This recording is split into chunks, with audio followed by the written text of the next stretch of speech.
Hello, welcome to বটানি facts.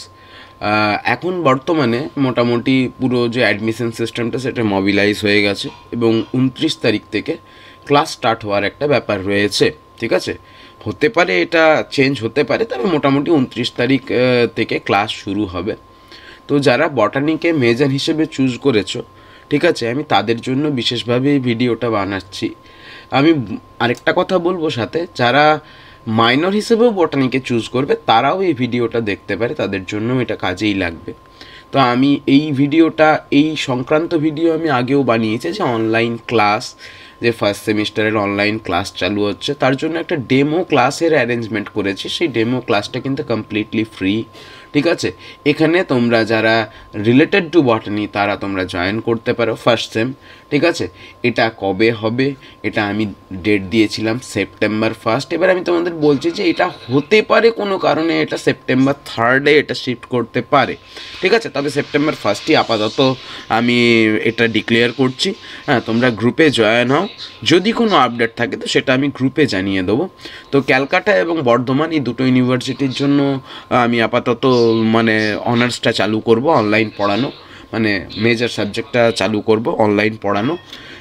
কল্যাণ ইউনিভার্সিটিও আমি পড়াতে পারি, সে depending upon the number of students. ঠিক আছে, তো আমি তোমাদেরকে আজকে প্রথমবার যখন তোমরা বটানি পড়বে কী কী তোমরা হিন্ড্রেন্স ফেস করবে, আমি সেই জিনিসগুলো সম্পর্কে আমি কিছু কথা বলবো এবং সেগুলো কিভাবে কাটিয়ে উঠবে আমি সেগুলো সম্পর্কিত কিছু কথা বলবো। ঠিক আছে, দেখো চলো আমি তোমাদেরকে বলছি যে কি হবে। দেখো, তোমাদেরকে আমি বইয়ের রেকমেন্ডেশন বলেছি এর আগে, তোমরা কলেজে গেলেও তোমরা সেই বইগুলোই তোমাদেরকে কিনতে বলবেন স্যাররা।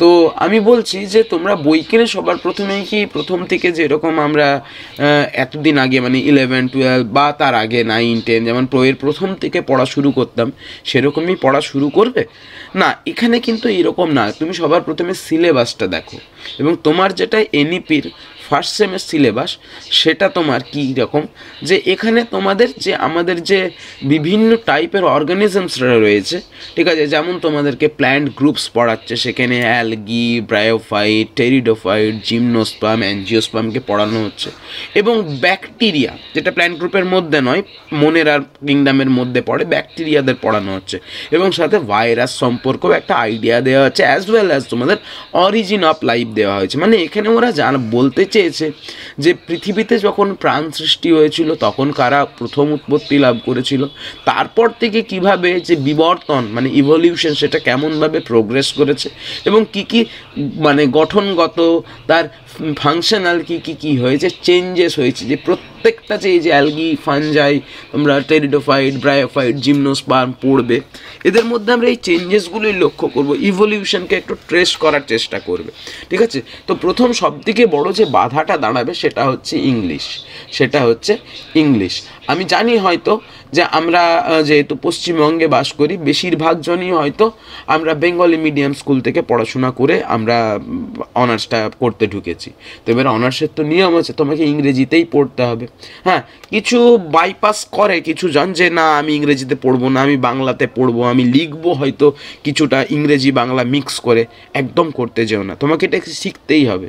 কারণ তুমি যদি ভবিষ্যতে ইংরেজিটাকে যদি তুমি না পড়ো এখন থেকে, তাহলে ভবিষ্যতে যে তোমার কি হবে, তুমি কোনো বড় বই কেনা ঠিকভাবে পড়ে উঠতে পারবে না। ঠিক আছে, মাস্টার ডিগ্রি করার সময় তোমাকে একটু ফরেন অথরের বই পড়তে হবে, সেগুলো তোমার জন্য খুব কষ্টকর হয়ে উঠবে। তাই ইংরেজিটাকে শেখারই চেষ্টা করো, টাইম লাগবে, প্রত্যেকের টাইম লাগে। যারা একদম ইংলিশ মিডিয়ামের স্টুডেন্ট তাদের ক্ষেত্রেও সময় লাগবে, কারণ প্রত্যেকটা সাবজেক্টের একটা ল্যাঙ্গুয়েজের থ্রো বা একটা ল্যাঙ্গুয়েজের স্পেশাল অ্যাপ্রোচ আছে, সেই অ্যাপ্রোচটা তোমাকে সবার প্রথমে অ্যাডাপ্ট করতে হবে। যদি আমি এখন ফিজিক্স পড়তাম, ফিজিক্সের জন্য একটা যে ল্যাঙ্গুয়েজের থ্রো সেটা কিন্তু ডিফারেন্ট, বটানির যে ল্যাঙ্গুয়েজের থ্রো সেটা আবার ডিফারেন্ট। তো এই ল্যাঙ্গুয়েজের থ্রোটা তোমাকে বুঝতে হবে, ঠিক আছে, এবং বোঝার পর তোমাকে কি করতে হবে, এগোতে হবে। তো ইংলিশটা যদিও বড়সড় একটা প্রবলেম, কিন্তু এটাকে প্রবলেম হিসেবে ভেবো না। তুমি জানবে যে তোমার মতন এরকম অনেকেই আছে যারা ইংরেজিতে বিপদে পড়েছে, ঠিক আছে, ইংরেজি নিয়ে বিপদে পড়েছে। গোটা যখন রিডিং মানে লার্নিং মিডিয়ামটাই ইংরেজি হয়ে যাবে, পড়াশোনা লেখা সব ইংরেজিতে, একটু অসুবিধা বোধ করবে প্রথম প্রথম। তবে এটুকু বলছি তোমাদেরকে, তোমরা যদি ঠিক মতনভাবে পড়াশোনাটা করো, বই পড়ো যথাযথভাবে, তাহলে তোমরা উইদিন 3 মান্থস তোমরা এই ল্যাঙ্গুয়েজটাকে তোমরা ধরে নিতে পারবে যে ল্যাঙ্গুয়েজের অ্যাপ্রোচটা কি, তোমার সাবজেক্টের ল্যাঙ্গুয়েজের অ্যাপ্রোচটা কি। তো সবার প্রথমে তাহলে তোমরা এই জিনিসটা একটু মনোনিবেশ করো যে ইংরেজি পড়তে হবে। এবার তোমাকে যে দেখো, তোমাকে স্যাররা যারা পড়াবেন তোমাদের কলেজে, তারা তো আর পুরো থ্রু আউট ইংরেজিতে লেকচার দেবেন না, তারা ইংরেজি বাংলা মিক্স করে বলবেন। তোমরা এটার সাথে এখন বর্তমান ছাত্রছাত্রীরা বেশিরভাগটাই অভ্যস্ত, কারণ তখন তোমরা যখন এইচএস পড়েছো তখনও দেখবেন হয়তো বেশিরভাগ স্যাররা তোমাদেরকে টার্মগুলো অ্যাটলিস্ট ইংরেজিতে বলতেন, ঠিক আছে। এখানেও সেরকমই ঘটনা ঘটবে, তোমার কমিউনিকেটিভ ল্যাঙ্গুয়েজ কিন্তু বাংলায় হবে। এবার তোমাকে কোনো টার্ম বোঝাচ্ছে, তো তখন সেগুলো কিছু ইংরেজি শব্দ শিখতে হবে, তুমি সেগুলো শেখো। বাড়িতে এসে তুমি ভালো করে ওই জিনিসগুলোকেই ভালো করে ইংরেজিতে পড়ার চেষ্টা করো, ছোটো ছোটো নোট করো, ছোটো করে পয়েন্ট করো, ঠিক আছে। কোনো স্যারের নোটের উপর ভরসা করার থেকে নিজে পয়েন্ট আউট করো, এটা তোমাদের জন্য বেশি সুবিধাজনক। কেউ তোমাকে বানিয়ে দিল, সেটা তুমি খেয়ে নিলে, তার থেকে তুমি একটু নিজে বানাও, স্বাবলম্বী হবে, ঠিক আছে। আমার এগুলো কিছু সাজেশন রয়েছে, মানে আমার মনে হয় যে এগুলো করা দরকার। হ্যাঁ, তা বলে তুমি নোট পড়বে না, অবশ্যই অনেক জায়গা আছে যেগুলো তোমাকে নোট দিতে হবে বা স্যাররাই দেবেন তোমাদেরকে নোট, ঠিক আছে, দরকার প্রয়োজন। মানে তুমি বইয়ে ওই জায়গাটা কত সুন্দরভাবে পাবে না, আছে বইয়েই আছে, কিন্তু অনেক খাপছাড়া এধার ওধার আছে, যেটাকে তুমি এই বয়সে হয়তো সাম আপ করতে পারবেন না, সেটা হয়তো স্যার তোমাকে সাম আপ করে দেবে। তো সেই জায়গাটা তোমরা দেখো। তাহলে আমার মনে হয় প্রথম প্রবলেম হচ্ছে ইংলিশটা। এরপরে হচ্ছে দ্বিতীয় কথা, দেখো আমি তোমাদেরকে একটা কথা বলি যে এরপর থেকে তোমাকে কিন্তু শুধু এটাই শিখতে হবে, বটানি শিখতে হবে। তুমি অঙ্ক পারলে না, ফিজিক্স জানো না ভুলে গেছো, দ্যাট ডাজন্ট ম্যাটার। তোমাকে বটানিটা কিন্তু শিখতে হবে, এবং এই বটানি নিয়েই তোমাকে ভবিষ্যতে এগোতে হবে। তো তোমাকে এটাকে লুজ ছেড়ে দিলে চলবে না, তোমাকে বটানি নিয়েই ভবিষ্যতে এগোতে হবে। এবার তুমি যদি এটা নিয়ে এগোতে চাও, তাহলে তোমাকে একটু সিরিয়াস হতে হবে, তোমাকে কিছু বইপত্র কিনতে হবে, ঠিক আছে। এবং মনে রাখবে যে তুমি এই বইপত্রগুলো কিনছো, এই বইপত্রগুলো তুমি যতদিন বাঁচবে তোমার সাথে থাকবে, মানে যতদিন তুমি পড়াশোনার সাথে থাকবে তোমার এই বইপত্রগুলো কাজে লাগবে, একটা বইও বেকার যাবে না, ঠিক আছে। একটা বইও তোমার বেকার হবে না, বই এমনিতেও বেকার হয় না কোনো দিন। তো বইপত্র কেনো, আমার মনে হয় যে বইপত্র কেনাতে আমরা অনেক দিকে অনেক টাকা নষ্ট করি। তো একটু বইপত্র কিনে নিজেকে এনরিচ করো, এখনই না, আগে বোঝো, শোনো, তারপরে বই কেনো। যেমন আমি তোমাদেরকে বলেছি, সবাই হাইত ভট্টাচার্য ঘোষ বা কলেজ বটানি, এই দুটো বইয়ের মধ্যে একটা মানে কিনবে যে কোনো। আমার মত বলে যে তুমি দুটোই কিনে রাখো, তোমার জন্য বেনিফিশিয়ালি হবে। তো এইগুলো হচ্ছে তোমাদের একদম যে শুরু করবে তার জন্য তোমাদের এই কিছু সাজেশনস, ঠিক আছে। এটা দ্বিতীয় কথা, মানে তারপরের কথা কি বলছি আমি, যে কিছু জিনিস তোমাকে শিখতে হবে। যে প্রথমেই তুমি যদি অরিজিন অফ লাইফ পড়ো, তোমার একটু অসুবিধা মনে হবে। তুমি আমার মনে হয় যে বটানিটাকে স্টার্ট করো কি দিয়ে, অ্যালগি দিয়ে, দেখবে স্যারেরাও হয়তো তোমাদেরকে অ্যালগি দিয়েই স্টার্ট করাচ্ছেন। কারণ অ্যালগিটা বটানিকে, মানে যেহেতু আমরা প্ল্যান্ট সায়েন্স পড়ছি, তাই এইটাকে বোঝার জন্য আমার মনে হয় অ্যালগিটা বেশ ভালো। অ্যালগিতে অনেক রকমের মানে বৈচিত্র্য দেখা যায়। আমি বেশিরভাগ জিনিসটা বাংলায় বলার চেষ্টা করছি। সেই বৈচিত্র্যগুলো তুমি যদি শিখে রাখো, তোমার কাজেই দেবে, বাকি প্ল্যান্ট গ্রুপসগুলোকে বুঝতে সাহায্য হবে। অ্যালগি যদিও খুব সিম্পল প্ল্যান্ট, কিন্তু তবুও এর মধ্যে অনেক রকমের জিনিস দেখা যায় যেটা তোমার যে সিলেবাসের অ্যাপ্রোচ সেটা পুরোপুরি মিট করে, বোঝা গেছে। তাই অ্যালগিটাকে একটু ভালো করে বোঝার চেষ্টা করো, অ্যালগিকে দেখো, ব্রায়োফাইট দেখো।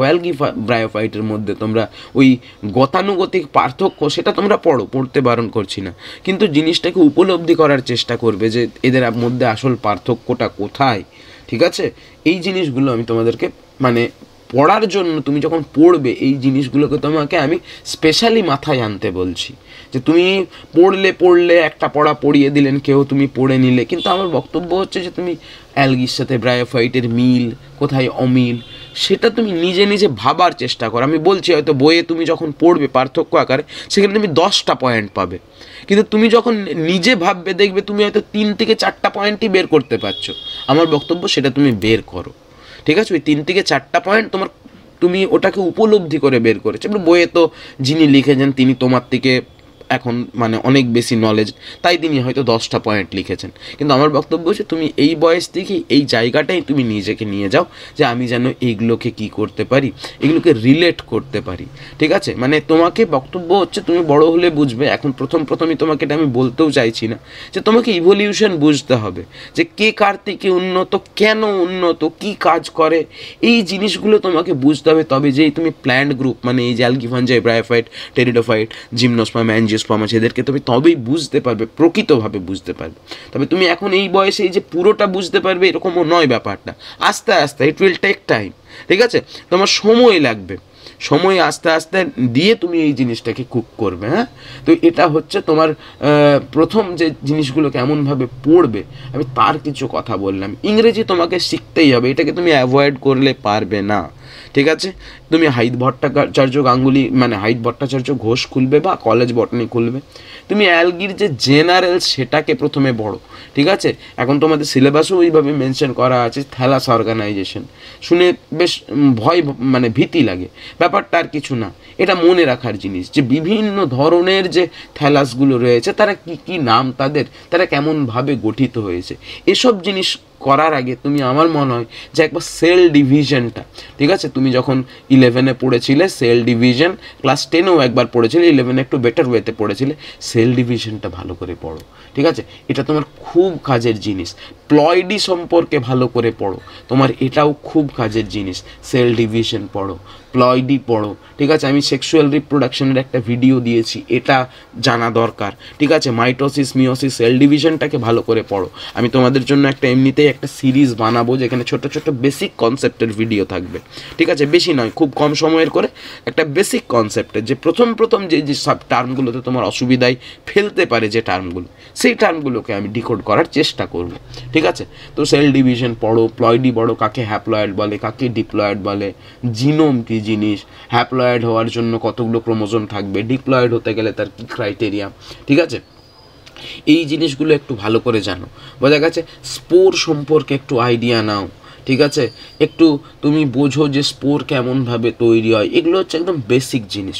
তুমি এই জিনিসগুলো পড়লে, এই জিনিসগুলো শিখলে তবে যে তুমি প্রত্যেকটা প্ল্যান্ট গ্রুপসকে মানে তোমার সিলেবাসে যা যা আছে সেগুলোকে তুমি সঠিকভাবে বুঝতে পারবে। তুমি যখন দেখবে তোমাদের সিলেবাসে ব্যাকটেরিয়া আছে, তোমরা এইচএসে যা যা পড়েছো মোটামুটি সেম টু সেম ওই রকমই ব্যাকটেরিয়া আছে, মানে ব্যাকটেরিয়া তোমরা সেলের ক্যারেক্টারিস্টিক পড়বে, তোমরা আগেও পড়েছো।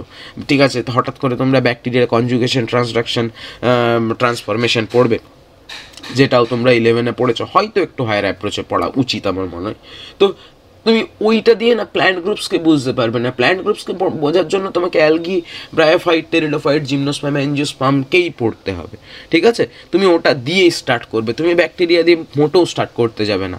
হয়েছে, তোমাকে এখানে ব্যাকটেরিয়াতে অনেক অড জিনিস হয়, প্রোক্যারিওট, অনেক অড জিনিসপত্র হয়, তুমি সেটা পড়ার আগে, অডটা পড়ার আগে তুমি নর্মালটা পড়ো। নর্মালটা পড়লে তুমি অডটা বুঝতে পারবে যে অড পড়ার সময় যে কোন জায়গাগুলো অড, তো সেই জিনিসগুলো তোমাকে বুঝতে হবে। যেমন মনে করো, ধরে নাও বলছি যে এদের তুমি অ্যালগিদের মধ্যে ফ্ল্যাজেলা দেখতে পাবে। ঠিক আছে, ফ্ল্যাজেলা আমরা জানি যে এটা হচ্ছে একটা অর্গান যে কি করে, সুইম করতে কাজে লাগে, মোটাইল অর্গান, যে জলের মধ্যে সাঁতার কাটতে কাজে লাগে, স্থলে ফ্ল্যাজেলার কোনো কাজ নেই। ঠিক আছে, তো এই ফ্ল্যাজেলা দেখবে যে অ্যালগিদের যে ফ্ল্যাজেলা বা ইউক্যারিওটদের যদি ফ্ল্যাজেলা তুমি দেখতে পাবে, দেখো যদি, তো এটা দেখবে যে এটা কী থেকে তৈরি বলো তো, এটা কি দিয়ে তৈরি, মাইক্রোটিউবিউল দিয়ে তৈরি, যেখানে আলফা টিবিউলিন, বিটা টিবিউলিন আছে। ঠিক আছে, তুমি চলে যাও প্রোক্যারিওটদের ফ্ল্যাজেলা, তুমি ওখানে যে পড়বে যে ওখানে একটা অন্য জিনিস, ওখানে মাইক্রোটিউবিউল নেই, ওখানে ফ্ল্যাজেলিন প্রোটিন আছে। এই ফ্ল্যাজেলা, ইউক্যারিওটদের যেটা ফ্ল্যাজেলা সেটা বিটজার্ক মুভমেন্ট দেখায়। ঠিক আছে, সেটা বিটজার্ক মুভমেন্ট দেখায়। প্রোক্যারিওটদের ফ্ল্যাজেলা রোটারি মুভমেন্ট দেখায়। আমার বক্তব্য হচ্ছে তুমি সবার প্রথমে আগে নর্মালটা পড়ো, তারপর তুমি অডগুলো পড়বে। এটা তোমার মনে পড়ার অ্যাপ্রোচ হওয়া উচিত। হ্যাঁ, এটাই তোমার পড়ার অ্যাপ্রোচ হওয়া উচিত। তুমি প্রথমেই যে সিলেবাসের যেটা সিকোয়েন্স বা অর্ডার, সেই অর্ডারে তুমি যদি পড়তে চাও, তুমি বটানিটা না একটু তোমার পক্ষে ইনফরমেটিভ হয়ে যাবে। তুমি অ্যালগি পড়ো, প্রথমে ব্রায়োফাইট পড়ো, অ্যালগির সাথে তুমি ফানজাইটা পড়ে নিতে পারো, কারণ অ্যালগি আর ফানজাই প্রচুর মিল রয়েছে। তাই ফানজাইকে এতদিন অবধি কার মধ্যেই ঢোকানো ছিল, প্ল্যান্টদের মধ্যেই ঢোকানো ছিল, পরে এসে ফানজাইকে বাদ দেওয়া হয়েছে যে না, একে অন্য কিংডম করে দেওয়াই ভালো। তো এই জিনিসগুলো তোমরা একটু বোঝার চেষ্টা করবে। ঠিক আছে, আস্তে আস্তে তোমাদের আমি আরও বলবো, আরও কিছু ভিডিও দেবো, ঠিক আছে? তো সেগুলো তোমরা জানবে। আমি আরেকবার ক্লাসের ব্যাপারটা বলে দিই যে আমি একটা অনলাইন ক্লাস চালু করেছি। সেটার জন্য তোমাদেরকে আমি কি করব, ওই একটা হোয়াটসঅ্যাপ গ্রুপের এই লিঙ্ক দেওয়া থাকবে ভিডিওটারই নিচে, সেটা তোমরা দেখবে। যদি ইচ্ছা হয়, প্রয়োজন মনে হয়, তোমরা জয়েন করবে। আমি রেমুনারেশনও বলে দিয়েছি যে পার মান্থ 700 লাগবে। তোমরা রেকর্ডেড ভিডিও পাবে, যেগুলো রিকোয়ার্ড এরিয়া সেগুলোতে নোট পাবে। আমি এখনই বলে দিচ্ছি, সব ক্ষেত্রে নোটের প্রয়োজন নেই, বা যেগুলো বই পড়ে কমপ্লিটলি হয়ে যাবে আমি সেভাবেই পড়াবো। তোমার মনে হয় যে নোট পড়ে তোমাদেরকে আমি ডিসেবল বানাবো না, ঠিক আছে? প্রয়োজনে অবশ্যই নোট দেবো, তোমরা নিজেরা পড়ার চেষ্টা করো। হ্যাঁ, আমার এটাই স্ট্র্যাটেজি, ঠিক আছে? চলো, থ্যাংক ইউ।